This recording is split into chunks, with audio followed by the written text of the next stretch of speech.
Hello viewers, आज हम आपके लिए लेकर आए हैं एक खास और इम्पैक्टफुल कन्वर्सेशन जिसमें हम सुनेंगे डॉक्टर नोहरा शेख को।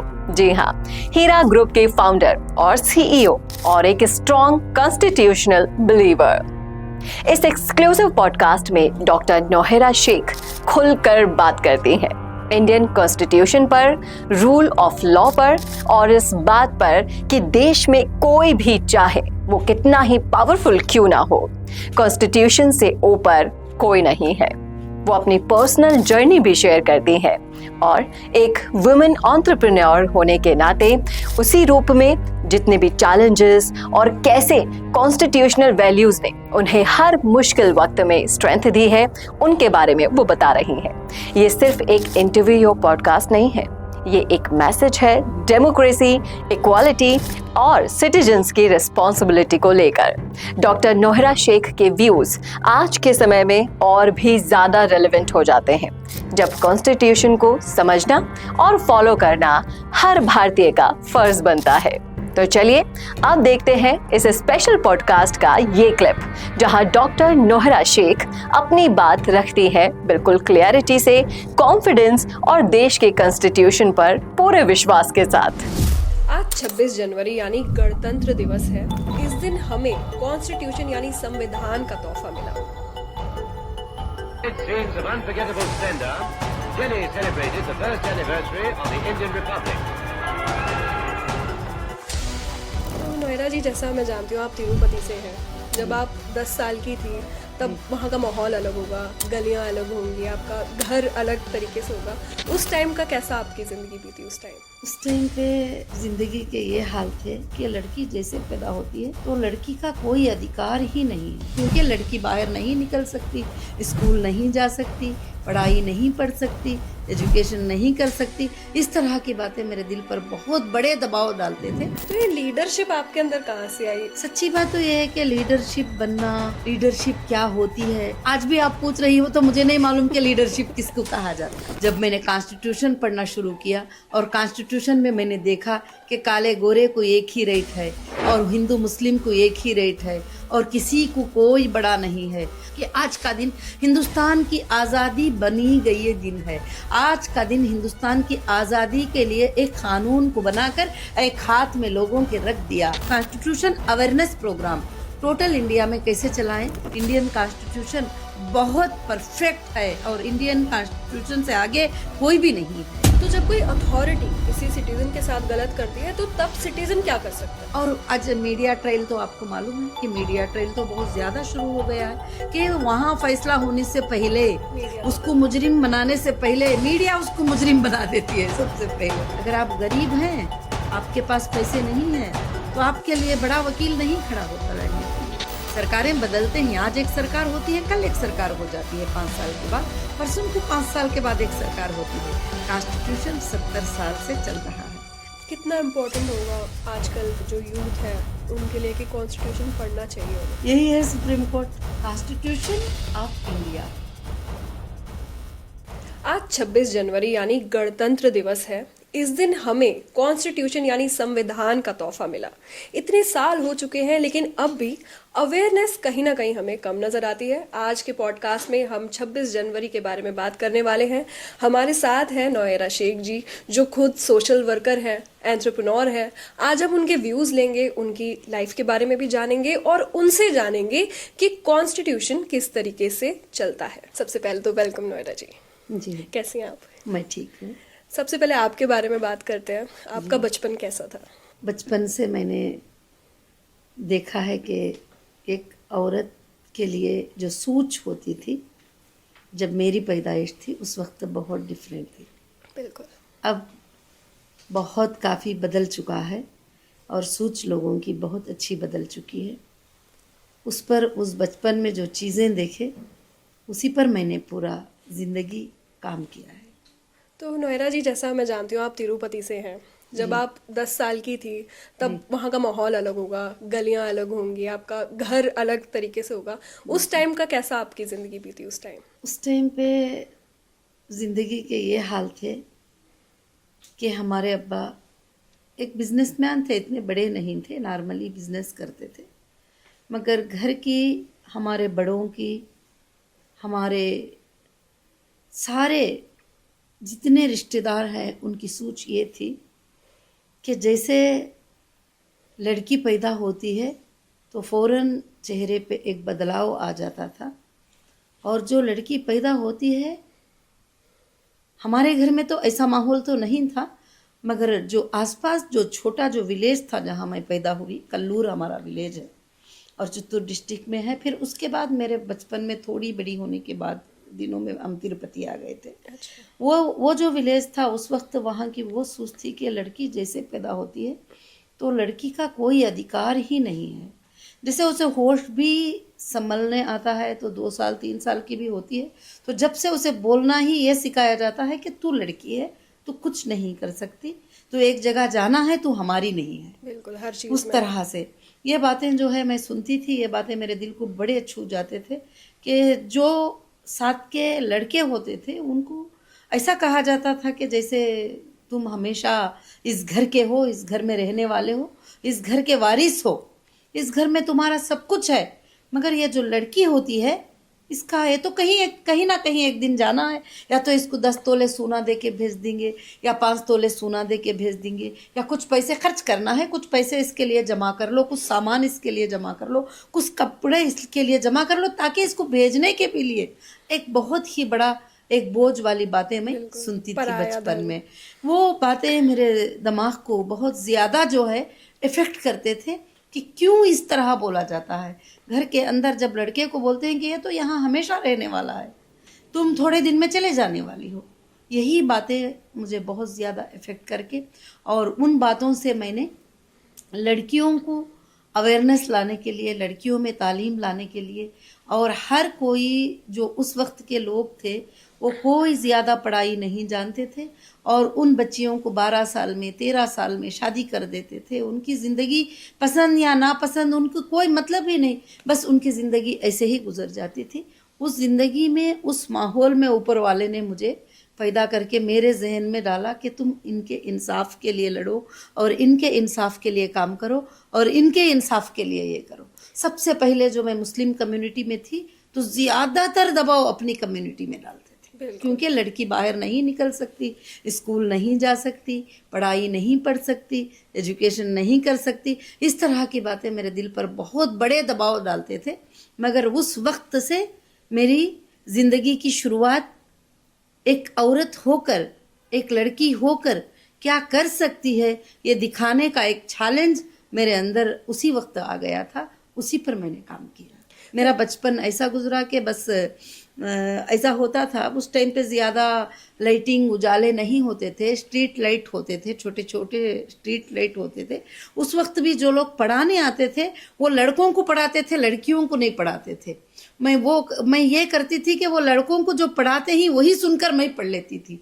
ABC करके उनको पढ़ाते तो मैं इधर चोरी से बैठ के लिख लेती थी, क्या बोलते हैं, ये बात क्या है करके बोल के, क्योंकि लड़की को पढ़ाना ज़रूरी भी नहीं समझते। ऐसे माहौल से मेरा एक टाइम चला और एक टाइम गुजराव आया जी। तो आपकी 16 साल की जब उम्र हुई होगी, आप ऑब्जर्व कर रही होंगी अपने आस पड़ोस में सब कुछ, तब आपने तब सोच लिया था कि अब इसी पे जो यही मेरी पूरी जिंदगी का मकसद है कि मुझे इसी पर लड़ना है आगे? मैंने घर में से लड़ाई तो मैंने बचपन से ही पूछना शुरू कर लिया। ऊपर वाले ने, रब ने मेरे दिल में ये क्वेश्चंस पैदा कर दिए कि मैंने सबको क्वेश्चंस करना शुरू कर लिया कि मेरे में और भाई में क्या फ़र्क हो सकता है, मेरे में और लड़के में क्या फ़र्क हो सकता है, क्यों उनको अपना मानते हो, एक लड़की को पराया मानते हो। हमेशा ये बात होती रही।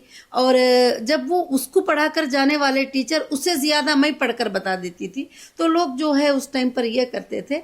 तो मैंने जब उस वक्त से शुरू करते करते यहाँ तक कि जब मैं 15 साल की एज को पहुँची तो उस वक्त तो मुझे इतनी समझ आ गई थी कि यहाँ तक कि मेरे आसपास बहुत सारी औरतें जमा हो गई थी। बिल्कुल। तो जैसे आप बड़ी होती गई, जी बड़ी होती गई, और मैंने सबको बताया कि हमारे कुरान को पढ़कर मैंने बताया, इंडियन कॉन्स्टिट्यूशन के बारे में मैंने स्टडी किया, और मैंने बताया कि सबके इक्वल राइट्स हैं, इक्वल जस्टिस हैं, और कहीं पर भी ऐसा नहीं लिखा है कि लड़की को इस तरह से करना है। और उस वक्त में आप समझ सकती है कि कितनी दुनिया टूट पड़ी होंगी, सब कुछ जब बताया जाता था कि औरतों के हुकूक ही, ये सब जितने भी बातें बोले जा रहे हैं ये बातें गलत बातें हैं, ये बातें अपने बनाए हुए बातें ही, ऊपर पैदा करने वाले ने ये बातें नहीं बताया है। तो उस वक्त की फ़ाइट कैसी होगी, उस वक्त किस तरह से उसको हैंडल करना पड़ा, किस तरह से उस तरह से मैंने बहुत सारा काम भी किया। और फिर उसके बाद मेरी ज़िंदगी शुरू हुई उसी से। अगर बात इसमें हम स्ट्रगल की करें, देखिए समझाना बहुत मुश्किल होता है कि पढ़ाई की इम्पोर्टेंस क्या है, पढ़ाई सिर्फ तुम्हारे लिए एक जरिया है, सर्वाइवल है जी। तो तब आपने कैसी स्ट्रगल्स फेस करी, कैसे आप समझा पाई लोगों को, लड़कियों को कि शादी से बढ़ो, आगे बढ़ो? उस वक्त ऐसा था कि 7th पढ़ लेती कोई भी लड़की तो उसको रोक देते थे, वो बता देते थे कि 12 साल तेरी उम्र हो गई, अभी जाना नहीं है कहीं पर भी। तो मैंने सबसे पहले अपनी कम्युनिटी के लड़कियों को समझाना शुरू कर ली कि हम जा सकते हैं, हम पढ़ सकते हैं, हम पढ़ाई कर सकते हैं। अगर ये नहीं भी भेजेंगे तो फिर हम जाके पढ़ेंगे और हम इनसे बात करेंगे। तो घरों में उनके माँ बाप को समझाना, उनके बड़ों को समझाना, उनकी पढ़ाई के लिए कोशिश करना, ये सब कुछ काम मैंने शुरू कर लिया। फिर उसके बाद मुझे कहीं सपोर्ट मिलना नज़र नहीं आया तो फिर मैंने खुद का एक इदारा 1998 में तिरुपति में मैंने स्टार्ट कर दिया। तो ये लीडरशिप आपके अंदर कहाँ से आई? आप जो स्ट्रीट लाइट्स के नीचे पढ़ रही थी तब आपने सोचा कि अब मुझे कुछ करना होगा, अब मैं लीडर बनूंगी? सच्ची बात तो यह है कि लीडरशिप बनना, लीडरशिप क्या होती है, आज भी आप पूछ रही हो तो मुझे नहीं मालूम कि लीडरशिप किसको कहा जाता है। मगर मेरे अंदर ये सोच कर कुछ बातें आ गए कि अब मैं नहीं खामोश रहूंगी, मैं इन सब को बताऊंगी कि हमारे राइट्स क्या हैं और हमारे हक क्या है, हमारे हुकूक क्या हैं। हमको कोई भी दबा नहीं सकते, किसी लड़की को उसके मर्जी के बगैर शादी नहीं कर सकते। और कोई भी लड़की कमा भी सकती है, वो बिजनेस भी कर सकती है, वो पढ़ाई भी कर सकती है और वो पॉलिटिक्स में भी आ सकती है। उस लड़की को जो है ना सब कुछ हुकूक मिलना चाहिए। उसी वक्त से जो है हमने जुबान उठाना शुरू कर लिया और एक मिशन, एक अवेयरनेस शुरू किया मैंने तिरुपति चित्तूर डिस्ट्रिक्ट में। छोटे छोटे विलेजेस में अवेयरनेस शुरू किया। 10 लड़कियों को जमा करना, 5 लड़कियों को जमा करना, 10 महिलाओं को जमा करना। लड़की तो मान जाती थी, छोटी बच्ची होती थी, मगर उसकी माँ कभी नहीं मानती, उसकी दादी कभी नहीं मानती, उसके बाप कभी नहीं मानते। फिर मेरा काम हो गया कि उनको समझाना जाके कि नहीं, ऊपर वाला रब तुम्हें ऐसा नहीं बोल रहा है, ऐसा बोल रहा है, ये बात ऐसा, हाँ हमारे किताबों में ऐसा है मगर मौलाना साहब ने ऐसा बता दिया था। मतलब इस तरह से क्या होता था कि काफ़ी हुकूक, उनके राइट्स पूरे भी खो जाते थे। ऐसे हज़ारों लाखों की ज़िंदगियां तबाह हो जाते थे कि जिनको कुछ पता नहीं होता था। आज माहौल बहुत बदल चुका है। फिर उसके बाद वहाँ से वहाँ, वहाँ से वहाँ मैंने एक स्टेट में काम किया।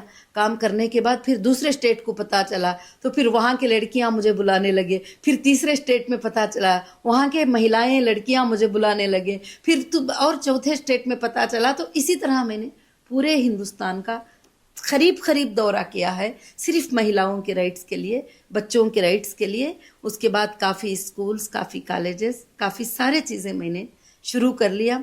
और उसी के लिए मैंने बिजनेस भी, हमारा हीरा गोल्ड के नाम से बिजनेस शुरू किया था। उसमें हमारे महिलाएं ही 95% ज्वाइन किए थे और उन्हीं से हमारा बिजनेस चलता था। उसी से सब कुछ, उसी से था सब कुछ भी। आज भी हमारी वही ख्वाहिश है कि महिलाओं की और बच्चों की मदद करें। जी, महिलाओं की राइट्स की आप बात करते हैं, एक लाइन तो आपने पक्का सुनी होगी कि अपनी हद में रहो। जी बिल्कुल। तो ये लाइन जब आप अपने ऊपर सुनती थी तब आपने डिसाइड क्या किया कि मेरी हद क्या है? जी, कहाँ पे जाके मेरी हद शुरू है और कहाँ पे खत्म है? जी, हद रखने के लिए, हद करने के लिए उस वक्त में छोटे ही वक्त से घर में बाप ने हद रख दिया था, दादी ने एक हद रख दिया था, फिर उसके बाद रिश्तेदारों ने हद रख दिया, फिर उसके बाद उलमा ने हद रख दिया, उसके बाद लोगों ने हद रख दिया। तो वो सारे हदों को मैंने इन किताबों को पढ़ के बता के जो है सारे हदों को तोड़ती गई और हदें टूटते चले गए। जी, तो अगर आप अब अपने आप को देखें 16 साल की नोएरा, तो अपने आप को आप किस तरीके से देखेंगी, क्या मैसेज देंगे और क्या उसे बताने वाली हैं कि क्या स्ट्रगल आने वाली है आगे? आगे भी जो है ना, आज जो अर्बन सिटीज़ है उसके अंदर थोड़े लड़कियां पढ़ी लिखी हैं, बहुत सारे मालूमात है, मगर आज भी विलेजेस में करीब वही हालत 50% लोगों की उस तरह के है। पूरे मैं नहीं बता सकती। 50% लोगों के वही हालात हैं और खरियों में, विलेजों में जो है आज भी बच्चियों के और महिलाओं के ऐसे ही हालात हैं जिनको कुछ भी नहीं मालूम, ना उनके राइट्स मालूम है, ना उनको कुछ पता ही नहीं है कि उनके क्या राइट्स होते हैं। तो मुझे बहुत ही सताया गया और बहुत मुश्किल पहुंचाई गई। हर जगह पर जहाँ पर एक लड़की को तकलीफ होती मैं जाकर खड़ी हो जाती, वो मेरे दुश्मन बन जाते। जहाँ पर एक लड़की को मुश्किल होती, एक औरत को एक जगह पर सताया जाता, उस औरत के लिए जाके इंसाफ की जुबान उठा लेती। अगर कोई शोहर पकड़ के मार देता मेरे सामने तो मैं उसके ऊपर कोई कंप्लेंट कर देती, तो वहाँ से वो मेरे उसकी पूरी फैमिली मेरे ऊपर एक दुश्मन बन जाती थी। बहुत सारे चीज़ें। मगर जब मुझे जो ताकत दिया, जो आज का रिपब्लिक डे जो है, अब वो डे है, मुझे ताकत दिया जब मैंने कॉन्स्टिट्यूशन पढ़ना शुरू किया और कॉन्स्टिट्यूशन में मैंने देखा कि काले गोरे को एक ही रेट है और हिंदू मुस्लिम को एक ही रेट है और किसी को कोई बड़ा नहीं है। जब जाते कंप्लेंट पकड़कर हमें पता नहीं चलता था कि देखो ये लड़की को कोई मारा है, सताया है, तकलीफ है। जब पुलिस के पास जाते तो पुलिस क्या करती थी, उसको अवॉइड कर देती थी। हमें पता नहीं उतनी छोटी उम्र में कि क्या है, किसको बात करना है, क्या बात है। मगर उसको कहीं से फ़ोन आता था एक पॉलिटिशियन का और वो एक वहाँ का एमएलए लोकल का फ़ोन कर देता तो वो बिल्कुल बेचारा खामोश हो जाता था। तो फिर जब कॉन्स्टिट्यूशन पढ़े तो फिर मुझे ये बात मालूम हो गया कि हिंदुस्तान की सबसे बड़ी सुप्रीमो जो है ये कॉन्स्टिट्यूशन। तो सबसे बड़ी सुप्रीमो जो है ये कॉन्स्टिट्यूशन है और इसमें लिखा गया है इस किताब के अंदर कि सारे भी ब्रदर अम्बेडकर ने, जैसे 1947 में हमको आज़ादी मिल गई तो 1947, 1948, 1949 और 1950 तक के लिए जो है ये कॉन्स्टिट्यूशन की तैयारी हुई। और इस कमेटी में मुसलमान भी बैठे, इस कमेटी में हिंदू भी बैठे, इस कमेटी में सारे लोग बैठकर इसको फैसला किए और सारे राइट्स जो है रिपब्लिक डे, डेमोक्रेटिक कंट्री और रिपब्लिक डे और इंसान के हुकूक, हर इंसान को प्रोटेक्ट करता है कॉन्स्टिट्यूशन। ये मैंने देखा और ये मैंने सीखा। और जब से मैंने इस बात के ऊपर बहस भी करना शुरू किया कि वहाँ पर जब जाते तो वहाँ पर एक एमएलए का फ़ोन आ जाता तो फिर ये रोक देते, तो हम कॉन्स्टिट्यूशन को सुनाते थे उनको, इसमें ये एक्ट में तुम ऐसा नहीं कर सकते, ये एक्ट ऐसा है। तो आज हमें ये बात पता होना चाहिए कि आज का दिन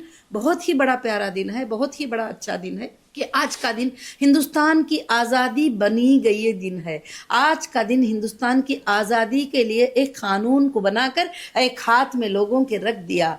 अब यहाँ पर ना कोई सीबीआई बड़े ही, ना कोई इंटरपोल बड़ी है, ना कोई एजेंसी बड़ी है। कोई भी दुनिया की एजेंसी हो, कोई दुनिया का कितना बड़ा पॉलिटिशियन इंडिया का हो, यहाँ तक के प्रेसिडेंट भी इसको फॉलो करना, कॉन्स्टिट्यूशन को बहुत ही बड़ा ज़रूरी है। जजेस को इसको फॉलो करना है और प्रेसिडेंट को इसको फॉलो करना है। सारे लोगों को इसकी बाउंड्री में रहना है। मगर पूरे लोग इस बाउंड्री में रहना है तो कुछ लोगों को तो कॉन्स्टिट्यूशन के बारे में पता भी नहीं है। इसीलिए अब एक बहुत बड़ी टीम तैयार हो रही है कि constitution awareness program total India में कैसे चलाएं, बच्चों को स्कूल में और कॉलेजेस में ये बताएं। उनको ये मालूम है कि कॉन्स्टिट्यूशन है, उनको ये मालूम है कि रिपब्लिक डे 26 जनवरी है और उनको ये मालूम है कि उस दिन झंडा लहराया जाता है। और मगर तुम किसी भी नेता को जाकर पूछ लो कि कॉन्स्टिट्यूशन में क्या लिखा हुआ है, वो उनको नहीं पता। बिल्कुल। अगर पढ़ लें, अमल कर लें तो इससे बेहतर कुछ नहीं है। सबके लिए इंसाफ, सबके लिए अच्छा। और कोर्ट को भी इसमें क्या लिखा है कि दोनों तरफ से भी सुनना जरूरी है, दोनों तरफ से भी सुनना जरूरी है। और दुनिया तुम्हारे ऊपर लाख इल्जाम लगा ले, कॉन्स्टिट्यूशन एक ही कहता है कि एविडेंस लाना है, प्रूफ करना है। इल्जाम लगाने से कुछ नहीं होता किसी के ऊपर भी, और एविडेंस लाना है, उसको प्रूफ करना है, जिसको ट्रायल कोर्ट कहा जाता है। और ट्रायल कोर्ट क्या है, कॉन्स्टिट्यूशन में लिखा है। हाई कोर्ट क्या है, कॉन्स्टिट्यूशन में लिखा है। सुप्रीम कोर्ट को क्या करना है, कॉन्स्टिट्यूशन में लिखा है। किसके क्या राइट्स हैं, किसके क्या हुदूद है, सबको लिखा है। मगर कॉमन मैन को सबसे ज्यादा पावर दिया कि कॉमन मैन सबसे फाइट कर सकता है। किसको लेकर कर सकता है, कॉन्स्टिट्यूशन जी, सबको लेकर, सब पे फाइट कर सकता है। कॉन्स्टिट्यूशन को लेकर फाइट कर सकता है कि कॉन्स्टिट्यूशन में ऐसे लिखा है तो सबके सर झुक जाते हैं वहां पे। फिर उसके बाद कोई बात आगे नहीं आती। अगर कॉन्स्टिट्यूशन नहीं तो कुछ भी नहीं। कुछ भी नहीं। हाँ, काफी बिल पास हुए मगर लोगों के अच्छाई के लिए पास हुए। अब जैसे महिलाओं की बिल पास हुई, 33% रिजर्वेशन बिल पास हुई।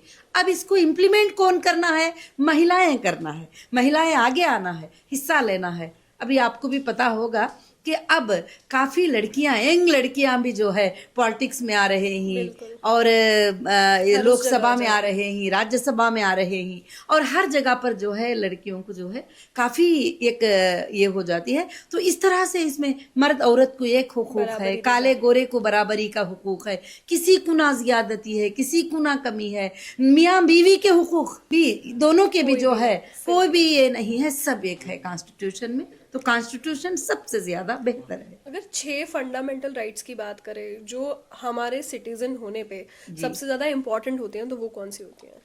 बहुत फंडामेंटल राइट्स में आर्टिकल 21, आर्टिकल 32, आर्टिकल 19, आर्टिकल, बहुत सारे आर्टिकल्स हैं जो लोगों को राइट्स देते हैं, मगर बहुत सारे आर्टिकल्स हैं जो लोगों को सजा देते हैं। वो भी जरूरी है, क्योंकि जो गुनहगार होता है, जैसे जो गुनहगार होता है, जो चोर होता है, जो गलत होता है, उसको सजा मिलना भी जरूरी है ताकि वो आगे के इंसान को नुकसान ना पहुंचाए और आगे उसके जरिए से लोगों को नुकसान ना पहुंचाए। वो भी बिल्कुल से बिल्कुल जरूरी है।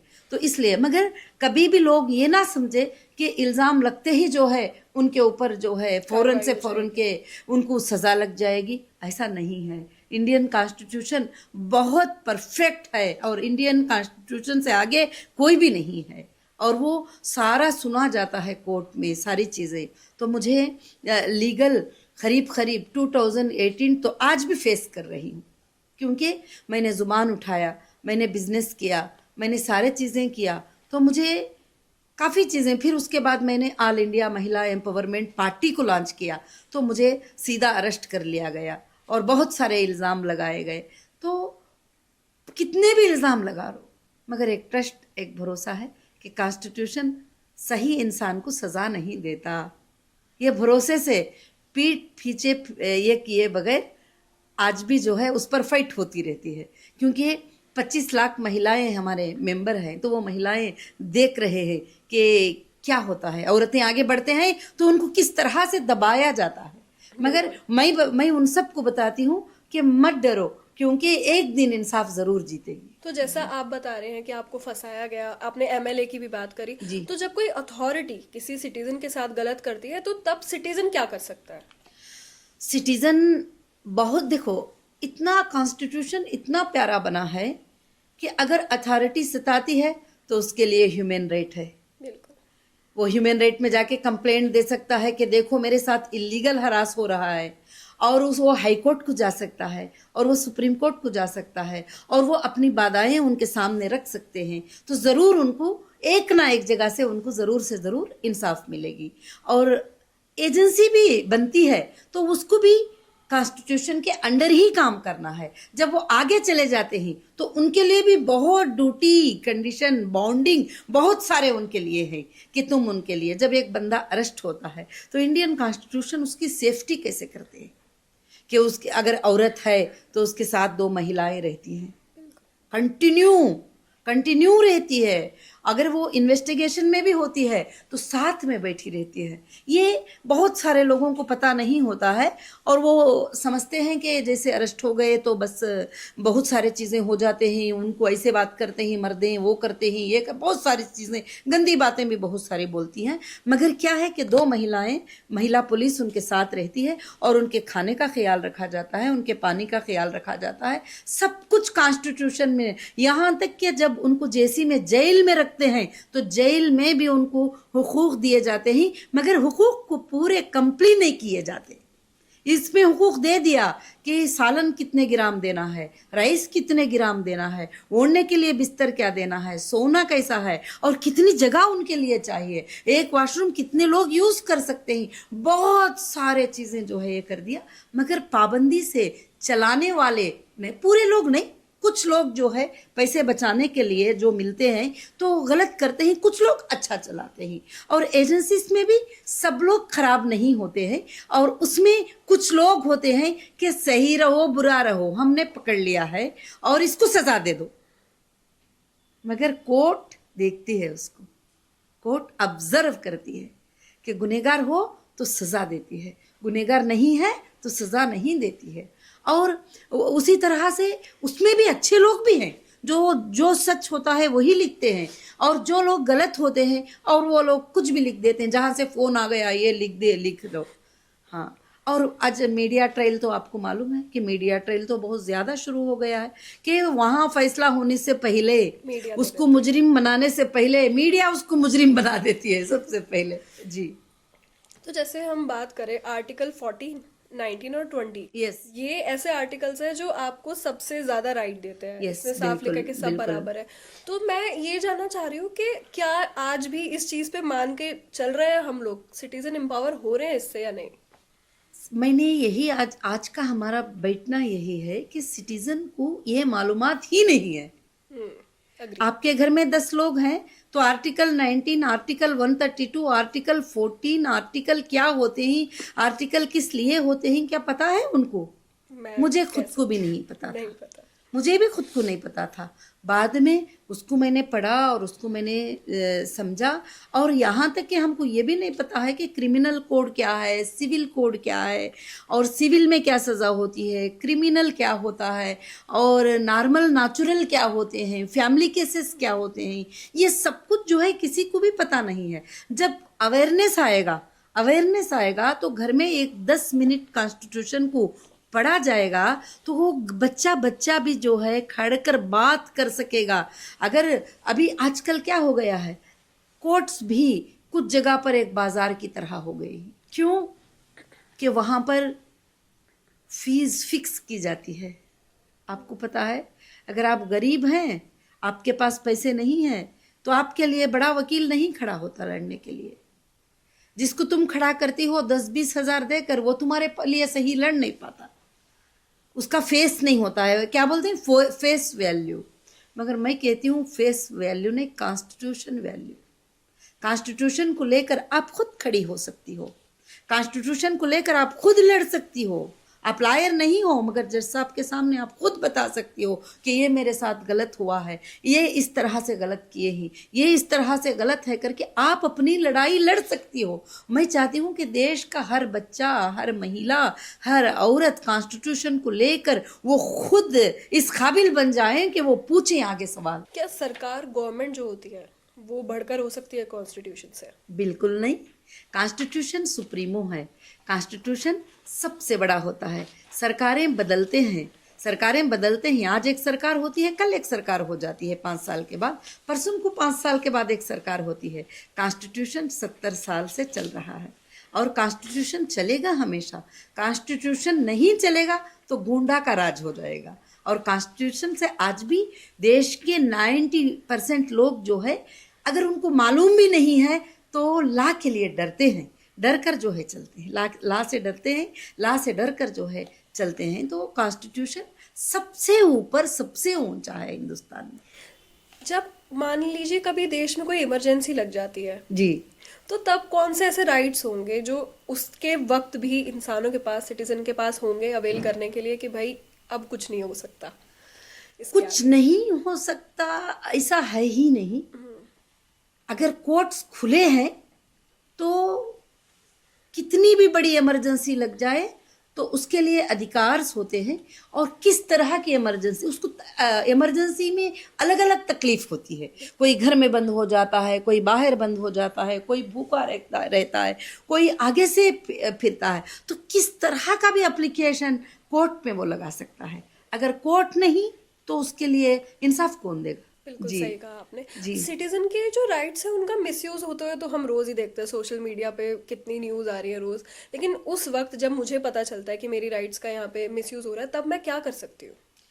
जब आपके राइट्स का मिसयूज हो रहा है तो आप ज़रूर अप्रोच हो सकते हैं, ह्यूमन राइट अप्रोच हो सकते हैं। अगर आपको जहाँ से नाइंसाफ़ी मिलती है, जिस ऑफिसर से नाइंसाफ़ी मिलती है या जिस घर से नाइंसाफ़ी मिलती है, तो हमारी गलती क्या होती है कि जैसे इल्ज़ाम लग जाता है, आगे से इल्ज़ाम लग जाता है, तो वो इतना घबरा जाते हैं कि अब वो सोचते हैं कि अब हम जवाब ही नहीं दे सकते और ऐसे ही अपने राइट्स को खो सकते हैं। तो तुम लेटर लिख के दे सकती हो कि नहीं, ये मेरा सच्चा है और ये मेरे साथ साथ गलत हुआ है। और यहाँ तक के ऑफिसर्स भी मानते हैं, जब तुम देती हो तो वो भी मानते, क्योंकि उनको सच्चाई का पता ही नहीं होता है। एक अच्छे इंसान को सामने ले जाकर खड़ा कर देते हैं, बोलते हैं ये चोर है, ये फलाना है, इसके ऊपर ये एक्ट लगा दो, ये एक्ट लगा दो, ये फ्रॉड है, सब लगा देते हैं। अगर तुम जब उसको क्लियर करती हो तो समझ सकते हैं वो ज़रूर से। कितना इम्पोर्टेंट होगा आजकल जो यूथ है उनके लिए कि कॉन्स्टिट्यूशन पढ़ना चाहिए उन्हें? मैं कहती हूँ कि 100% नहीं, 1000% इम्पॉर्टेंट है। अगर कॉन्स्टिट्यूशन पढ़ते हो तो आगे के दिनों में तुम सेफ हो। अगर कॉन्स्टिट्यूशन नहीं पढ़ते तो तुमको कोई भी किस तरह से भी नचा सकता है, तुम्हारा लायर भी नचा सकता है तुम्हें। तुम जिसको ला समझते हो, लायर समझते हो, जो तुम्हारा प्रोटेक्टर समझते हो, वो आगे वाले को बिक जाता है कभी। जब ये तुम कॉन्स्टिट्यूशन जब तुम्हें पता होता है तो उस वक्त तुम उनको पूछ सकते हो कि कॉन्स्टिट्यूशन में तो ऐसा है, तुम मुझे क्यों डरा रहे हो? क्योंकि सबसे बड़े गुंडाराज वही हो गए। फोन करते हैं कि 10 लाख पकड़ के लेके आ जाओ, नहीं तो जो है तुमको कल जो है ये हो जाने वाला है। क्यों साहब, ऐसा तो कॉन्स्टिट्यूशन में ऐसा है ना, लॉ में ऐसा है ना, आप लॉ को सामने रख के लड़ो। तो हाँ मैडम, लॉ तो लड़ना है मगर पैसे तो होना है। पहले पैसे फिर काम जी दूसरे। जी जी जी तो, होता है। क्या- ये बचेगा जब ही कि जब हम इसको कॉन्स्टिट्यूशन को समझे। रिपब्लिक डे सच्चा अभी भी पूरा कंप्लीट नहीं हुआ है। जिस दिन बच्चा बच्चा कॉन्स्टिट्यूशन को पढ़कर हुकूक को जान लेता है, उस दिन हमारा सच्चा रिपब्लिक डे होता है। तो ये जो अवेयर करता है एक तरह से, कॉन्स्टिट्यूशन आपको बताता है कि आपके हक क्या है। जी तो ये जो अवेयर सिटीजन हम बोलेंगे, जागरूक नागरिक, जी, जी। वो कैसे बनता है एक इंसान? एक इंसान वो जब वो गलती के रास्ते में चले जाता है, देखिए कॉन्स्टिट्यूशन ने हमें अच्छाई करने का सिखाया है। जब वो गलती के रास्ते में जाता है तो वो शायद, अभी एग्जाम्पल, आजकल स्कूल के बच्चे तक ड्रग्स लेने लग गए हैं, कितने कितने गंदे माहौलों में जा रहे हैं, गंदे गंदे माहौल के काम चलते हैं। अगर वो कॉन्स्टिट्यूशन को स्टडी कर ले कि अगर हम पकड़े जाएंगे तो हमें ये सज़ा मिलेगी, अगर हमारे ये गुनाह पर हमको ये सज़ा मिलेगी, तो अवेयरनेस उनके अंदर खुद ब खुद पैदा होना है। तुम बोलने से नहीं, बल्कि खुद ब खुद उनके अंदर अवेयरनेस पैदा होना है, और वो दूसरों को भी उसको अवेयरनेस के लिए तैयार करना है कि तुम जो है ऐसे चीज़ों से बचते चले जाओ। कॉन्स्टिट्यूशन ने तुम्हें राइट्स ही नहीं दिया, तुम्हें समझाया भी कि बुराइयों से बच जाओ और तुम अच्छे काम करो, अच्छे काम करो, और बुराई के काम से तुम बच जाओ। तो जब तुम अवेयरनेस स्टार्ट करेंगे तो एक से एक अभी, क्योंकि कोई अवेयरनेस स्टार्ट करने वाला नहीं, कोई कुछ पढ़ा है, कोई कुछ पढ़ा है, तो मगर ख़ास कर से ये अवेयरनेस विलेजेस में सबसे ज़्यादा ज़रूरत है। सिटीज़ में कम से कम पढ़े लिखे लोग होते हैं जो उनको सब पता चलता है, मगर विलेजेस में कॉन्स्टिट्यूशन क्या है पूछो तुम जाके, MLA से पूछ लो, नहीं बता सकते। तो ये जानकारी करना बहुत ज़रूरी है। जी, तो जैसे हम बोलते हैं एक स्ट्रांग डेमोक्रेसी चाहिए इस देश के लिए, तो उतना ही इम्पोर्टेंट है कि एक स्ट्रांग सिटीजन भी होना चाहिए। स्ट्रांग सिटीजन होने के लिए आपको कॉन्स्टिट्यूशन समझना चाहिए। Constitution our strength. जब उसको तुम जानती हो, क्योंकि मुझे ये बात कब पता चली, जब मुझे ये तरह तरह से सताया गया, तरह तरह से हिलाया गया, मुझे बार बार, ऊपर वाले का तो बेहद भरोसा होता है कि सच्चाई की जीत होती है, मगर कॉन्स्टिट्यूशन के बारे में भी एक स्ट्रेंथ आता था कि कॉन्स्टिट्यूशन मेरे साथ गलत नहीं कर सकता, गलत नहीं होगा मेरे साथ, क्योंकि कॉन्स्टिट्यूशन में ऐसा है नहीं कि मैं गुनाह ना करूं तो मुझे गुनहगार बना दे। ये एक जो है सिखाया जाता था। अब हम चलते चलते चलते ऐसे बन गए कि अब हमको आगे से वकील फ़ोन करते हैं तो हम वकील को बोलते हैं कि ये ला ऐसा होता है, ये ला ऐसा होता है, ये सबमिशन तुम ऐसे करना है। हाँ, हमको घुमा फिरा के बात करने की भी कोशिश करते हैं कि हाँ ये ऐसा हो जाएगा, कल ऐसा है, ऐसा नहीं, ऐसा कुछ नहीं हो सकता, ये बात ऐसी है। तो हाँ मैडम, कोशिश करते हैं मैडम, मतलब इस तरह से होता है। मगर वकील भी इसको भेंडी का बाजार ना बनाते हुए, ला समझकर ला के लिए लड़ते हुए, जिस वकालत पे तुम साइन लेते हो, जो वोट तुम लेते हो, उस वोट को कायम रहकर तुम अपने क्लाइंट के साथ वफादारी निभाते जाएंगे तो देश को, देश के लोगों को, देश के नागरिकों को भरोसा आता जाएगा लोगों के ऊपर के हाँ हमारे लिए ला है, हमारे लिए इंसाफ है। जब इंसान को कहीं पर मारा जाता है, कहीं सताया जाता है, कहीं मुश्किलें दिए जाते हैं, उसको जीने का एक सुराग नजर आता है कोर्ट। उस वक्त में मैं कोर्ट को जाऊंगी, मैं कोर्ट को जाके करूंगी, तुम्हारा किस्सा करूंगी, आगे वाले दुश्मन को यही तो बताती ना, तुम्हारा किस्सा करूंगी, तुम्हें बताऊंगी तुमने मेरे ऊपर ऐसा कर दिया, मैं तुम्हारे ऊपर मानहानि केस करूंगी, मैं तुम्हारे, मतलब कॉन्स्टिट्यूशन ने बहुत सारे राइट दे रखे हैं, बहुत सारे राइट दे रखे हैं। मगर आज क्या हो रहा है कि कितने कैसे कैसे बदनामियां कर रहे हैं। कोई औरतें फांसी लगा के मर रही हैं, कोई वो, अब किसी को फेस करने की ताकत आने के लिए अंदर स्ट्रेंथ तो होना चाहिए कि किस तरह से वो लड़ाई करे। हमारे सामने ऐसे ऐसे वाक़े आते हैं कि किसी ने, अभी एआई आ गया तो एआई की वजह से किसी ने उसका फेस लगा दिया और नंगी औरत के फेस पे फेस लगा दिया और उसको वायरल कर दिया। अब उसके हस्बैंड ने जाके उसको जान जाने तक के लिए मार दिया।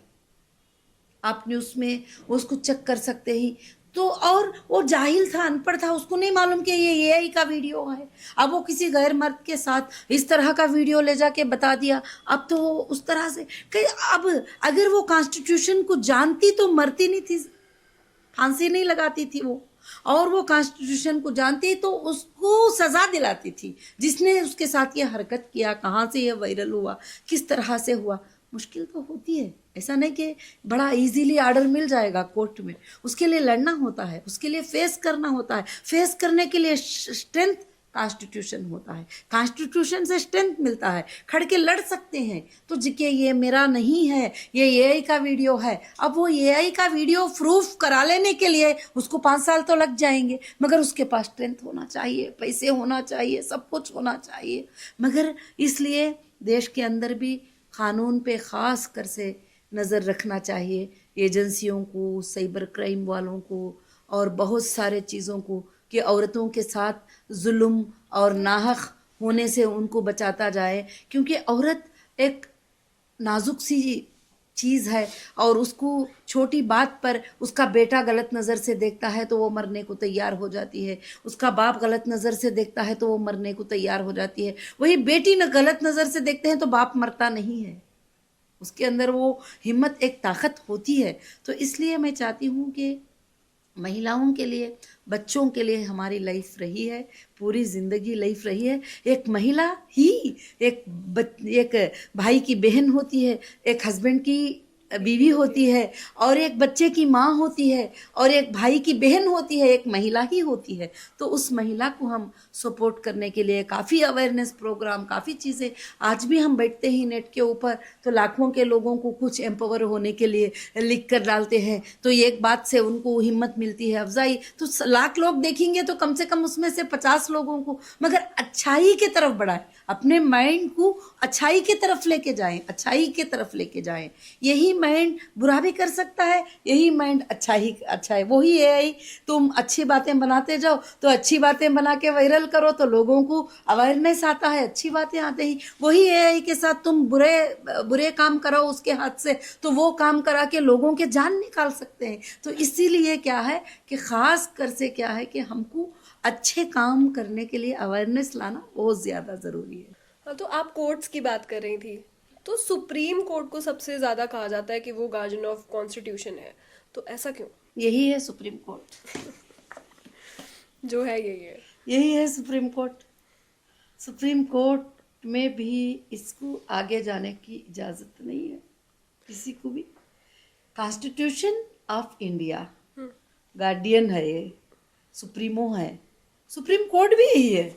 जो है यही, आप जो आर्टिकल्स दिए हैं सुप्रीम कोर्ट भी यही है कि सुप्रीम कोर्ट भी इसी को फॉलो करना पड़ेगा। अगर इसको फॉलो नहीं करेंगे तो फिर कोर्ट्स का कुछ भी मतलब नहीं रहेगा। Session court, high court, supreme court, सब कुछ यही है।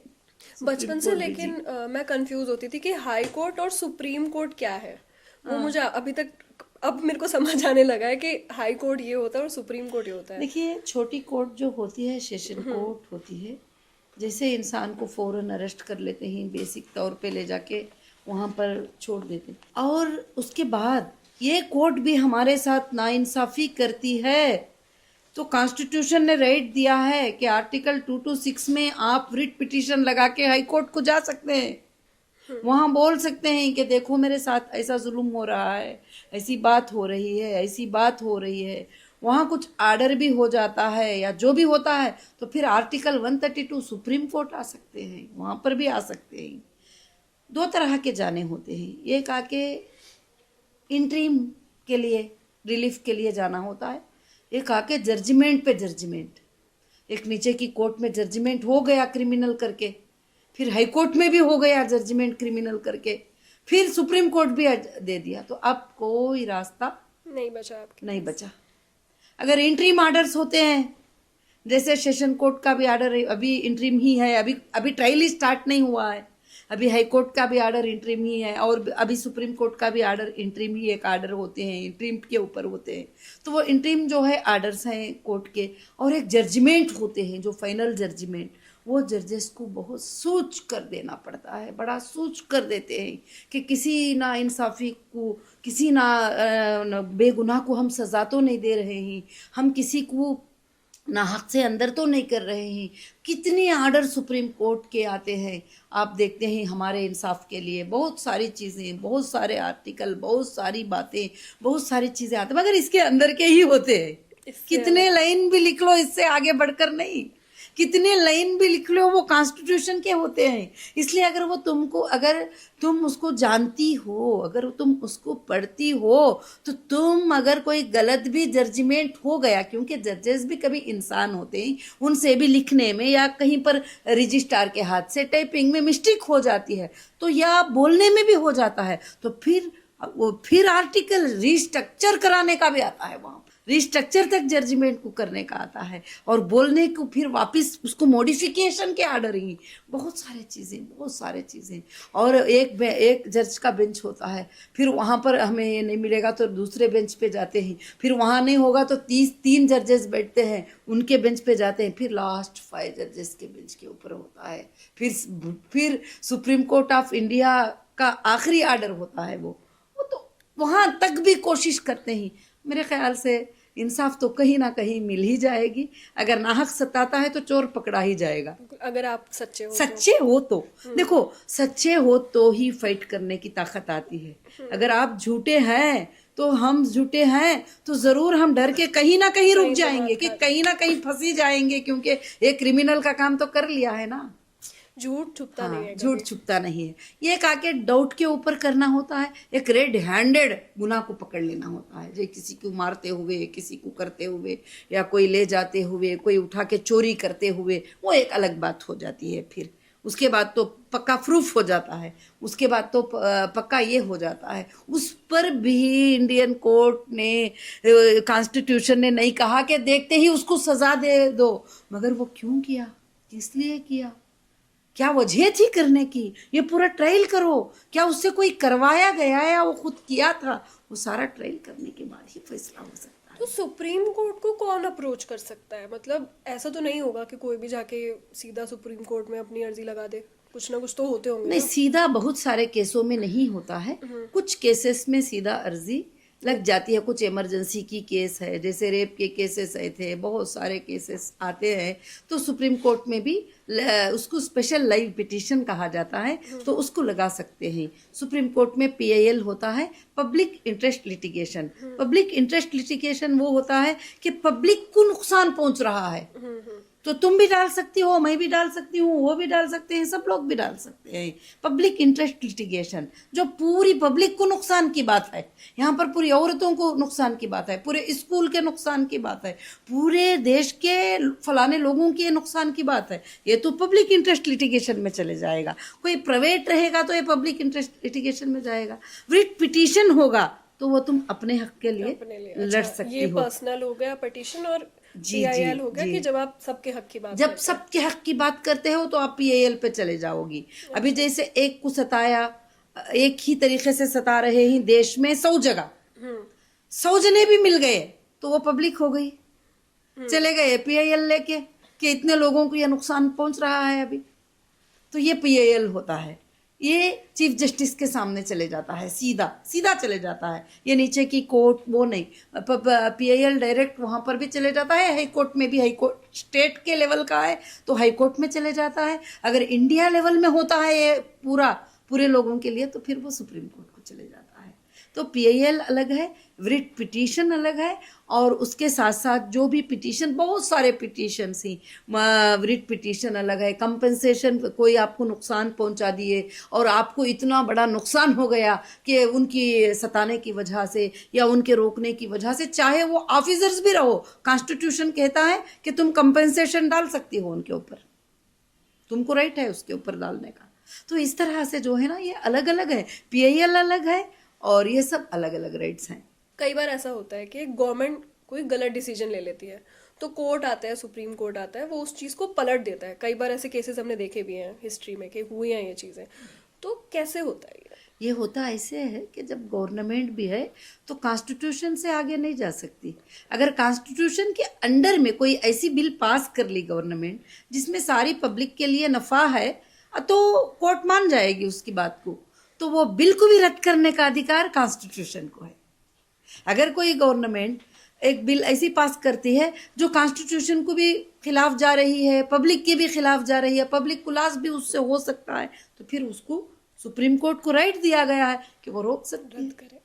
कई बार ऐसा हमने देखा कहा बिल्कुल, कई बार ऐसे बिल्स जो है पलट गए और कई बार ऐसे बिल पास भी हो गए, और वो अगर लोगों को भलाई चलती है तो वो बिल को पास कर देती है सुप्रीम कोर्ट। अगर वो लोगों के लिए नुकसानदा है तो उसको रद्द कर सकती है, ये भी कॉन्स्टिट्यूशन ने कहा है। औरतों के हक में हमने कितनी बार देखे हैं, ये जी, तो बिल्कुल। बहुत बार हमने देखा है। जुडिशियल रिव्यू एक वर्ड होता है जी, तो इसका क्या मतलब होता है, ये कब यूज किया जाता है? रिव्यू पिटीशन भी होता है, रिव्यू ही नहीं रिव्यू पिटीशन भी होता है कि एक बंदे के बारे में ऐसा बोल दिया, एक बंदे के बारे में किसी ने ऐसा बोल दिया, ऐसे बोल दिया, या ऐसे ऐसे जजमेंट हो गए, तो उसको एक बार फिर से रिव्यू करके देखो, फिर उसके बाद फिर उसको रिव्यू करो। रिव्यू करने के बाद उनको फिर समझ में आता है कि ये लाइन गलत हो गई थी तो ये लाइन को निकाल दिया, कहीं पे कुछ मिस कहीं पे मिस कर दिया है तो फिर ऐड कर देंगे, तो इसको रिव्यू बोलते हैं, रिव्यू पिटीशन बोलते हैं। रिव्यू पिटीशन भी सुप्रीम कोर्ट के अंदर डालकर रिव्यू करा सकते हैं ऑर्डर। तो कोर्ट जो है देखा जाए तो वो सब कुछ कंट्रोल करता है, सबके लिए सुप्रीम कोर्ट कंट्रोल करता है, पुलिस सुप्रीम को कोर्ट भी। से ऊपर कोई भी नहीं है। बिल्कुल। सुप्रीम कोर्ट भी कभी कॉन्स्टिट्यूशन से ऊपर नहीं जा सकता, सुप्रीम कोर्ट भी कॉन्स्टिट्यूशन में ही जाएगा, वही हैप्पी रिपब्लिक डे है। तो कैसे पुलिस को और एजेंसीज को भी कोर्ट मतलब कंट्रोल कर लेता है, क्योंकि ये काफी बड़ी चीज है। कोर्ट के सामने एजेंसीज कुछ भी नहीं है। कोर्ट जो होता है ये बहुत बड़ी बात होती है, चाहे छोटी कोर्ट भी हो, सेशन कोर्ट भी हो, तो बड़े बड़े कलेक्टर को, मिनिस्टर को, ऑफिसर्स को बुला के 1 मिनट में सजा भी दे देते हैं, बिल्कुल 1 सेकंड में 1 सेकेंड में ये कर देते हैं। तो एजेंसीज भी कोर्ट से बड़े नहीं है, कोर्ट सबसे बड़ी है। कोर्ट कॉन्स्टिट्यूशन को चलाने के ये है, supreme court of India constitution of India है। वो एक तरह से उसे चला रहा है। जी जी, चला रही कॉन्स्टिट्यूशन को। अगर नीचे की कोर्ट कॉन्स्टिट्यूशन को क्रॉस कर रही है तो हाई कोर्ट ऑब्जर्वेशन कर रही है, अगर हाई कोर्ट भी क्रॉस कर रही है तो सुप्रीम कोर्ट ऑब्जर्वेशन कर रही है। ये लास्ट दरवाजा है हमारे लिए।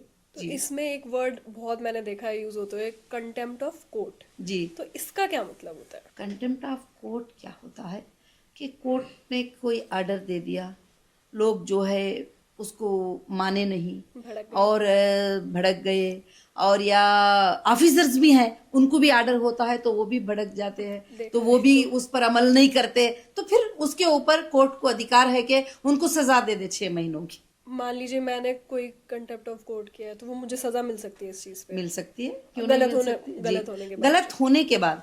और अगर नहीं आप उसका सच्चाई प्रूफ करेगी, उसके लिए नोटिस आएगी और उसका आप रिप्ले पेस्ट करेगी और सब कुछ करेगी, तो फिर उसके बाद आपका कुछ ये नहीं रहेगा।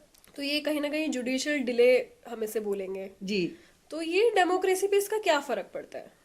जुडिशियल डिले इसलिए है कि हमारे देश में लॉ सर्विसेज बहुत कम है। अभी लॉ सर्विसेज और हमारे बच्चों को, हमारे यूथ को बहुत ज़्यादा सिखाना ज़रूरी है। बिल्कुल।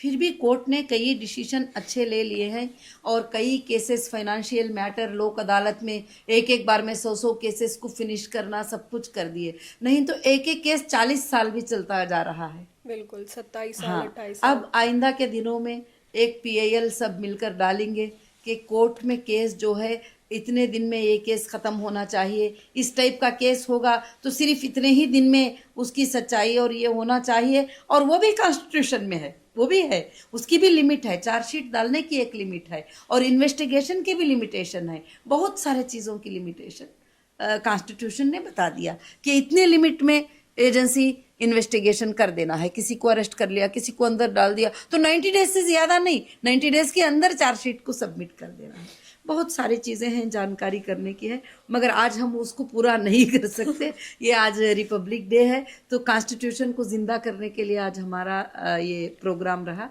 कहीं ना कहीं जैसे आपने अभी बात करी डिले की, हम बात कर रहे थे डिले के पीछे एक ये रीजन भी हो सकता है कि लॉयर्स जो है अभी इतने बच्चे बन नहीं रहे हैं जाके, तो कहीं ना कहीं इसको भी हमें बढ़ावा देना चाहिए। बढ़ावा नहीं, अभी बढ़ रहे ही, काफी लॉयर्स भी बढ़ रहे हैं और आगे भी चलकर जो है लॉ इंस्टीट्यूशन भी बढ़ रहे हैं और जजेस भी बढ़ रहे हैं। हाँ। जजेस की हमारे देश में बड़ी कमी है और जजेस की बहुत ज्यादा जरूरी है और चाहिए कि रिटायर जजेस को भी वापस किसी और केसेस के लिए उनको फिर आर्बिट्रेटर सेंटर, मीडिएशन सेंटर का उनको भी मौका दिया गया है। बहुत सारे काम बहुत जल्दी जा रहे हैं और अब स्पीडी ट्रायल का और स्पीडी उनके लिए जस्टिस मिल जाए और उसके लिए भी कोशिश होगी और धीरे धीरे होता जा रहा है और आगे बढ़ेगा। जुडिशरी का जो है फ्यूचर कैसा दिखता है आपको?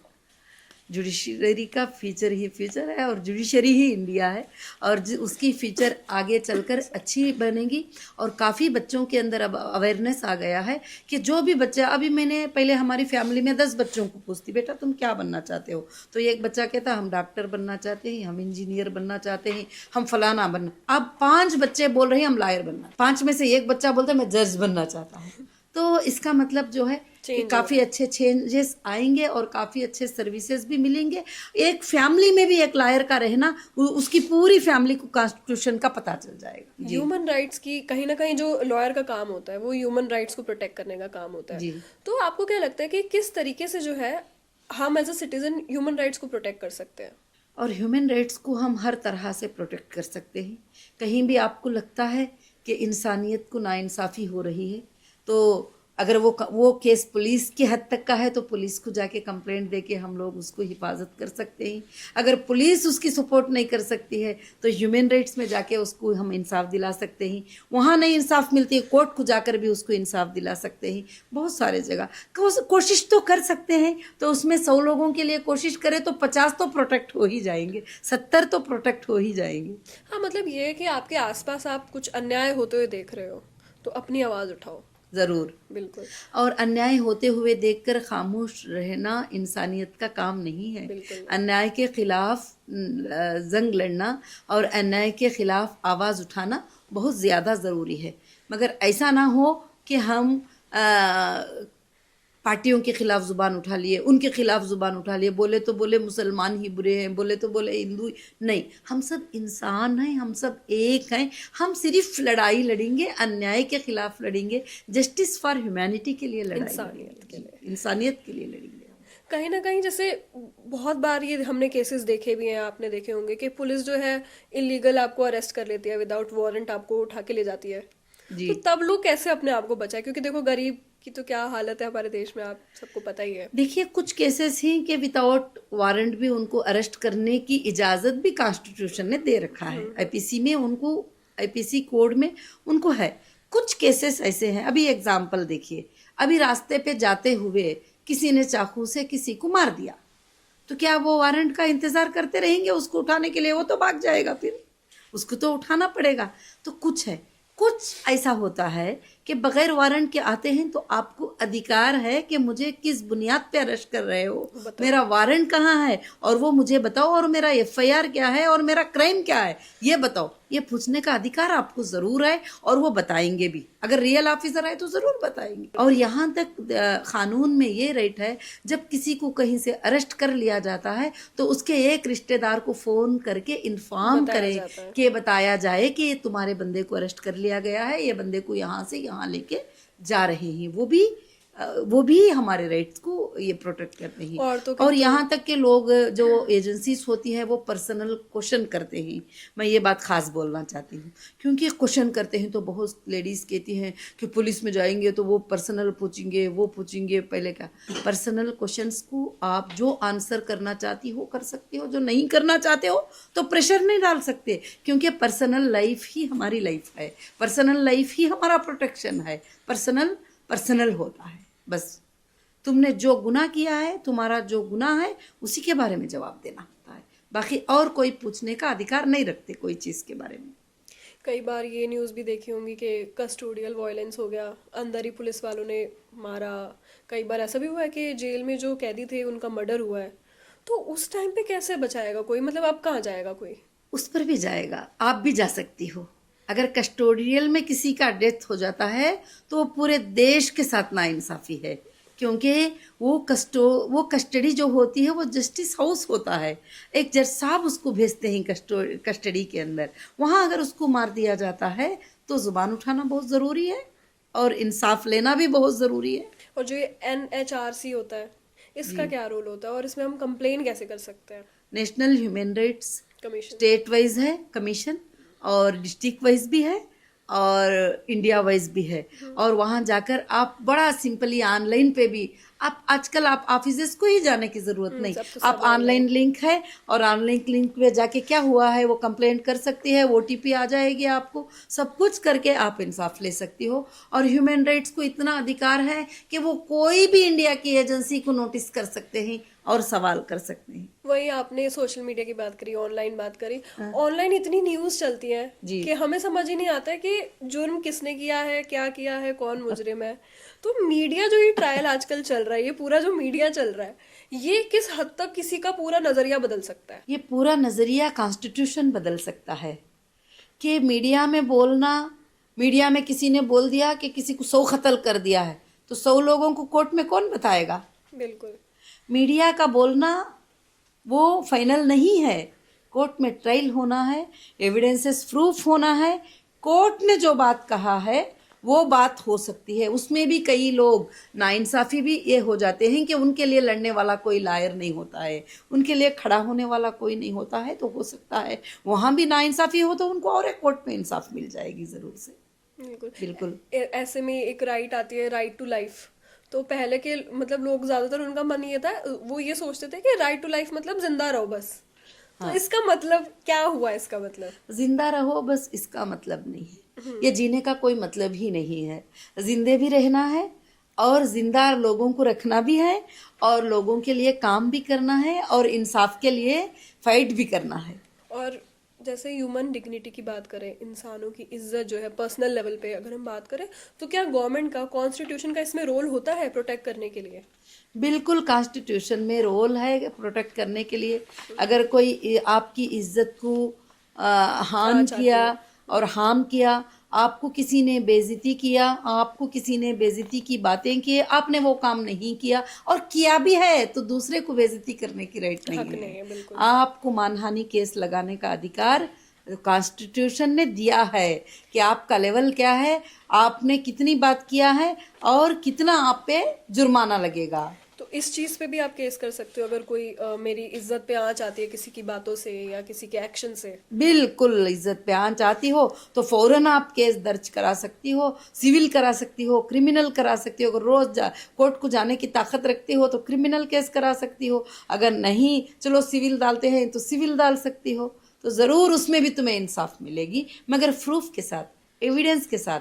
आज BNSS आके बहुत अच्छा हुआ कि बग़ैर एविडेंस के कोई चीज़ नाक से ना किसी पर एफआईआर कर सकता, ना किसी को अरेस्ट कर सकता, और झूठे चीजें नहीं बना सकता, फैब्रिकेटेड नहीं कर सकता। जब रियल आपके साथ नाइंसाफी हुई है तो वो बच भी नहीं सकता। वही हम बात करते हैं, यूथ की बात करते हैं। देखिए मुझे ऐसा लग रहा है यूथ एक ही डायरेक्शन में जा रहा है, नशे। तो जी। जितने नशे चल रहे हैं उतनी स्मगलिंग भी चल रही है, तो इसमें डीआरआई का क्या रोल होता है? डीआरआई का रोल स्मगलिंग में होता है, हाँ। नशे में नहीं होता है। स्मगलिंग में। जी। डीआरआई का रोल स्मगलिंग में होता है। जो लोग देश से दूसरे कंट्रीज से चीज़ों को लाते हैं, यहाँ पर टैक्स पे करने के लिए छुपाते ही, ड्यूटी पे करने के लिए छुपाते ही, उन लोगों का पकड़कर गवर्नमेंट में, कोर्ट में उनको प्रोड्यूस करना, वो उनका काम होता है, वो उनका डिपार्टमेंट होता है। अच्छा, और ये SFIO जो है ये जी। कॉर्पोरेट में किस तरीके से काम करती है? SFI वो जो है ये सीरियस फ्रॉड इन्वेस्टिगेशन सिर्फ कंपनीज को इन्वेस्टिगेट करती है, अच्छा, और कंपनीज को इन्वेस्टिगेशन करती है कि ये कंपनी क्या किया है, क्या किया? क्या किया सिर्फ है। कंपनीज के लिए होता है? कंपनीज के लिए होता है, बाकी कोई केस उसके अंदर नहीं होता, सिर्फ ROC के रिलेटेड केस वो देखती है। एक FIU, ये शायद जी, ब्लैक मनी का। बहुत सारे। जी। हाँ, ये black money enforcement of directorate money laundering cases देखते हैं। अच्छा, और NCB, ये तो हमने मतलब कोविड में बहुत सुना है कि जी, जी। NCB क्या कर रही है। जी। इनका काम होता है नार्कोटिक्स, मतलब ये नशों के लिए काम नशों करती के है। लिए, तो नशे को बंद करना इस टीम का काम इलीगल होता है। कहीं कुछ स्मगल। और 100 से ज्यादा एजेंसीज हिंदुस्तान में है। हम दूसरी बार उसके बारे में बड़ी सुकून से डिस्कस करेंगे, क्योंकि एजेंसीज को, हर एजेंसी को बिठा रखाया है एक एक गुनाह को बचाने के लिए, मगर ये नहीं कि इनोसेंट को हरास करने के लिए। उनको एजेंसीज को रखा इसलिए गया है कि जो गुनहगार है उनको पकड़े और उनको सजा दें। सजा दे। ये नहीं कि किसी इनोसेंट को, उनके हाथ में पावर है तो वो इनोसेंट पे वो पावर को यूज करे, इसलिए नहीं है। तो ये किस हद तक जो आप बोल रही हैं ये होता है, कितनी बार? बहुत सारे जगह पर इनोसेंट पे भी हरासमेंट हो जाता है। कोई जाता है दुश्मनी निकालना चाहता है तो बीवी शोहर पे दुश्मनी निकालती है, शोहर बीवी पे दुश्मनी, मगर वो साबित होने में टाइम लग जाता है ना। इनोसेंट भी हरास होते ही, मगर इनोसेंट कभी ना डरें कि अगर आप इनोसेंट हैं तो आपको कोर्ट कभी सजा नहीं दे सकती, आप बचेंगे उसमें। बस आपको पता होना चाहिए कि आपको पता होना चाहिए कि आप सच कि आपने किया है क्या नहीं किया है। तो वही करप्शन की बात करें, भ्रष्टाचार की बात करें, मतलब ये तो आप घर से बाहर निकलेंगे आपको भ्रष्टाचार दिखेगा, हर जगह दिखेगा। ये सिस्टम में लेकिन रह क्यों पा रहा है? क्योंकि देखिए इंडिया कितनी बड़ी कंट्री है, यहाँ पे इतने पुलिस है, सब कुछ है, उसके बावजूद हमारा देश मेरे को लग रहा है सबसे आगे भ्रष्टाचार में भी होगा। जी जी। नहीं, भ्रष्टाचार में होता है बहुत सारे। उसके लिए भी कॉन्स्टिट्यूशन ने, उसके लिए भी एक एजेंसी है ACB, एंटी करप्शन ब्यूरो। आपको राइट हर जगह दिया गया है। आपसे किसी ने पैसे मांग लिया, आपको किसी ने पैसे दिए बगैर मैं तुझे इंसाफ नहीं करूंगा बता दिया, या कुछ भी किया, तो उसके लिए भी एक एजेंसी है, तो वहाँ आप कंप्लेंट कर सकते हैं और वो एजेंसी चेक करेगी, देखेगी क्यों आपके साथ नाइंसाफ़ी हुई है। अगर वहाँ सबसे ज़्यादा भी नहीं होती है तो CBI सेंट्रल ब्यूरो इन्वेस्टिगेशन, जब पूरा देश थक जाता है, समझ में नहीं आता है, तो CBI भी है जो वो इन्वेस्टिगेट करके देखेगी क्या मुजरिम को रियल में सता रहे हैं, क्या नाहक से सता रहे हैं, क्या इसमें ऑफिसर इन्वॉल्व है। अच्छा, तो कहीं ना कहीं ये है कि आपके साथ अन्याय नहीं होने वाला। अन्याय नहीं होने वाला है, मगर आप में लड़ने की ताकत होना ज़रूरी है। आपको लड़ने की ताकत नहीं तो आप पीछे हो जाओगी। तो इसलिए क्या है कि हमको भरोसा है कॉन्स्टिट्यूशन पे कि हमें नाइंसाफ़ी नहीं होगी, तो हम हर जगह भी रास्ता रखा है, कहीं ब्रेक होने नहीं दिया है हमको। तो ये डेमोक्रेसी को प्रोटेक्ट करना हाँ जी, एक नागरिक की जिम्मेदारी क्यों है? जी, डेमोक्रेसी को प्रोटेक्ट करना नागरिक की जिम्मेदारी इसलिए है कि हम इस देश के नागरिक हैं, इस देश के नागरिक हैं। ये देश जो है एक गुलदस्ते के मानिंद है। जैसे गुलदस्ते में वाइट फूल होते हैं, ऑरेंज फूल होते हैं, रोज़ फूल होते हैं, सब मिलकर जाके एक गुलदस्ता बनता है, वैसे ही हिंदुस्तान है। और हिंदुस्तान में मुस्लिम, हिंदू, क्रिश्चियन, सिख, ईसाई बहुत सारे लोग जो है मिलजुल के प्यार मोहब्बत से रहते हैं। और कहीं पर पॉलिटिकल उनको लड़ाने की कोशिश करते हैं, मगर उसके बावजूद भी जो है वो नहीं हो पाता। और फिर भी मोहब्बतें बांटने का देश है हमारा, मोहब्बतों का पैगाम देने का देश है। इंसानियत जब तक इंसानियत का मानेंगे- पैगाम देने का देश है जी। और कौन सा? 76 एक सिटीजन देश का फ्यूचर कैसे बदल सकता है? तो कहीं ना कहीं सिटीजन बचा रहा है, डेमोक्रेसी को प्रोटेक्ट कर रहा है, बिल्कुल। तो उसी तरीके से देश का फ्यूचर कैसे एक नागरिक के हाथ में होता है? एक नागरिक के हाथ में नहीं होता है। जब एक नागरिक ये चाहता है कि पूरे देश को बदलना है, पूरे देश में इंसाफ लाना है, पूरे देश में जो नाइंसाफ़ी हो रही है उसको बदलना है, अगर वो सोच लेता है, वो ताकत रखता है, तो वो देश को बदल सकता है और देश उसके हाथ में आ सकता है, क्योंकि उसकी आवाज़ ही देश होती है और देश उसे सपोर्ट करता है, देश उसे साथ देता है जब वो देश का नागरिक देश की प्रोटेक्ट कर पाता है। और वो सूचना इस कॉन्स्टिट्यूशन ने सबको अधिकार दे दिया है। एक छोटा सा बिजनेस व्यापारी भी ये सोच सकता, ख्वाब देख सकता है कि मैं इस देश का प्राइम मिनिस्टर बन सकता हूँ, मुझे राइट है, ये ख्वाब देख सकता है। वो सोच सकता है, अगर वो काम करने पे खड़ा हो गया तो कर भी सकता बन भी है, सकता बन भी सकता है। उसको रोका नहीं गया है कि तेरी हैसियत ये होना चाहिए, तेरा ये होना चाहिए, तू ऐसा होना चाहिए, वो नहीं चाहिए, ऐसा नहीं। वो सबको राइट्स जो है एक देता है। एक देश के नागरिक में वो ताकत है जो पूरे देश को चेंज कर सकता है। देश वो है। तो कहीं ना कहीं डेमोक्रेसी तो क्या, मैं तो बोलूंगी आजकल हम सबकी जिंदगी में मीडिया एक बहुत इंपॉर्टेंट रोल प्ले कर रही है। डेमोक्रेसी में लेकिन किस तरीके से ये आगे बढ़ रही है, इसको बदल रही है? मीडिया डेमोक्रेसी में बिल्कुल नहीं है मेरे ख्याल से, क्योंकि काफ़ी आर्डर सुप्रीम कोर्ट के, हाई कोर्ट के आर्डर्स हैं कि ये मीडिया में जो बोली गई बातें हैं ये कहीं भी एविडेंस माना नहीं जाएगा। और मीडिया कॉन्स्टिट्यूशन से बिल्कुल अलग है।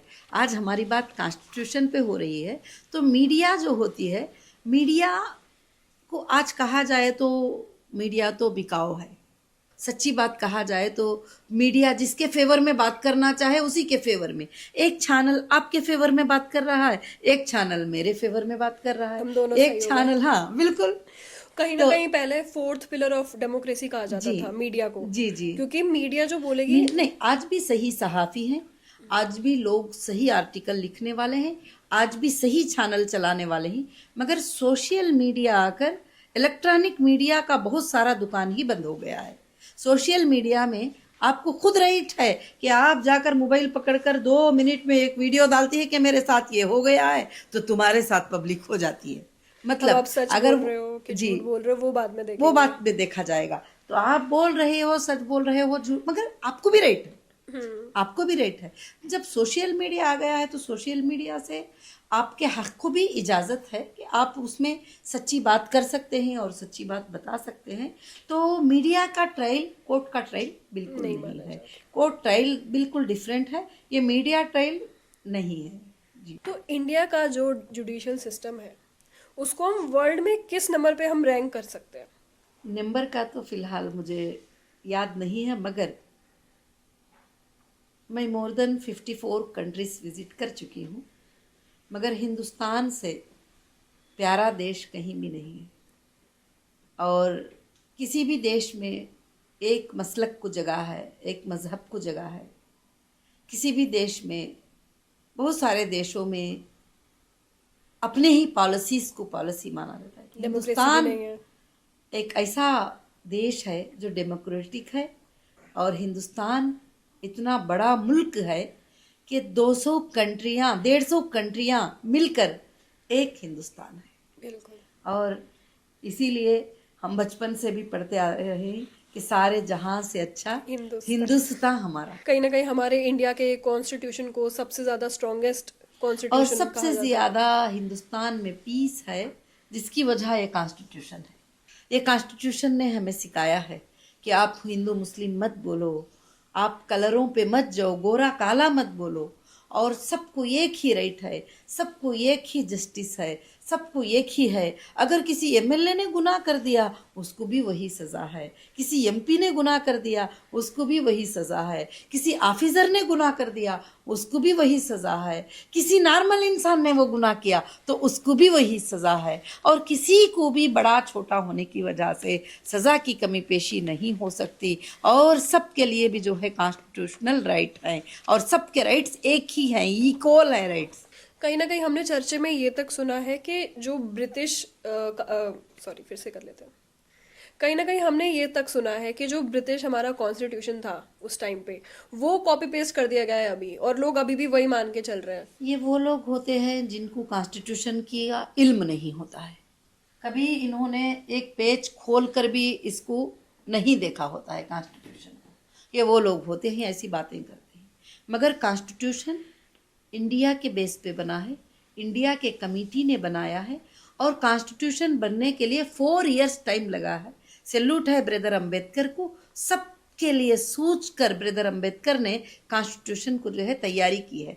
मगर तैयारी उन्होंने किया है, मगर इसमें मेहनत सारे टीमों की मेहनत थी। सब इसके अंदर बैठते थे, कई डिस्कशनें हुए कि ये रूल को हम कैसे बनाएं। जब ब्रिटिश वाले भाग गए और ब्रिटिश को भगा दिया गया और देश हमारे हाथ में आ गया 1947 में, तो फिर देश के रूल्स को अलग से बनाया गया। वही रिपब्लिक डे है, वही जनवरी 26 है, वही हैप्पी रिपब्लिक डे है, वही कॉन्स्टिट्यूशन का बर्थ ऑफ डे है। तो फाइनल मैसेज अगर आपको मैं बोलूँ कि यूथ के लिए क्या होगा आपका? मेरा फाइनल मैसेज यूथ के लिए है कि देश का हर यूथ कॉन्स्टिट्यूशनल अवेयरनेस लाए और रिपब्लिक डे में वापस उसको एक बार रिवाइज करें।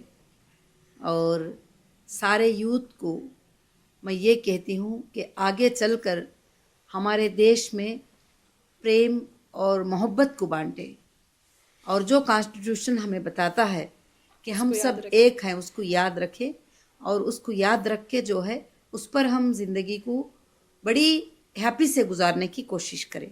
अब जो हालात आते जाते हैं कोर्ट्स के वगैरह सब कुछ, कॉन्स्टिट्यूशन पे भरोसा रख कर फाइट करें उसको। तो नोएरा शेख जी आपसे बात करके मुझे बहुत अच्छा लगा, बहुत values milli.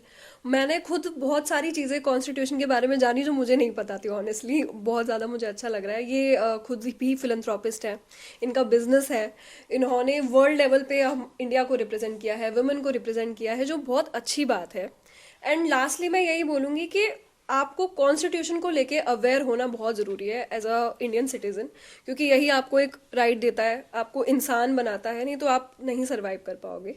And happy Republic day all of you. सारे देश के लोगों के लिए हैप्पी रिपब्लिक डे। और हैप्पी रिपब्लिक डे में मुझे भी बहुत अच्छा लगा कि आज आपने कॉन्स्टिट्यूशन के ही क्वेश्चन किए और कॉन्स्टिट्यूशन बुक रख के क्वेश्चन किए, तो बहुत ही अच्छा लगा, ताकि देश में हम आगे के दिनों में ये कॉन्स्टिट्यूशन अवेयरनेस प्रोग्राम पूरे देश में चलाएंगे, क्योंकि कॉन्स्टिट्यूशन अवेयरनेस बहुत ज़रूरी है।